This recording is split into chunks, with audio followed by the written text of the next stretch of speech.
Smooth communication, the magic of may in English. Hello, English learners. Welcome back to our channel, where we unravel the mysteries of the English language, one lesson at a time. Today, we're focusing on the modal verb, may, particularly in the context of responding to requests and offers.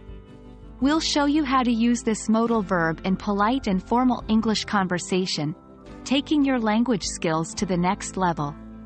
Let's get started. Before we move on to responses, let's quickly revisit how may is used for making requests and offers. May can lend an air of formality and politeness to your interactions. For example, if you want to ask for permission, you might say, "May I borrow your book?" To make an offer, you could say, "You may use my laptop if you need to." When responding to a request that uses may, it's crucial to maintain the same level of formality and politeness. If you want to grant permission, you might say, "Yes, you may." To refuse, you can say, "I'm sorry, but you may not." Remember, while may not is technically correct, it is less commonly used. More often, you'll hear, "I'm sorry, but you can't." Responding to offers with may also requires formality.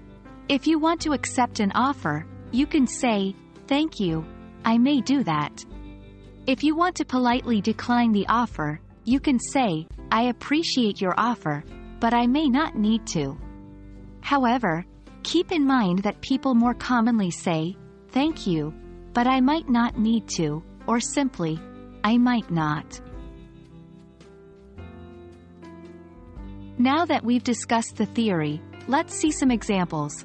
Imagine a situation where someone says, "May I use your umbrella?" The appropriate responses could be, "Yes, you may," or "I'm sorry, but you may not." If someone offers, "You may borrow my car if you like," you can respond with, "Thank you, I may do that," or "I appreciate your offer, but I may not need to." And that wraps up our lesson on how to use may in responding to requests and offers in English.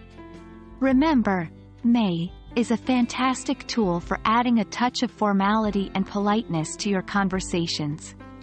We hope this lesson has been helpful.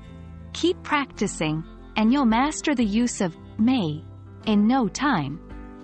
Until our next lesson, happy learning, and take care.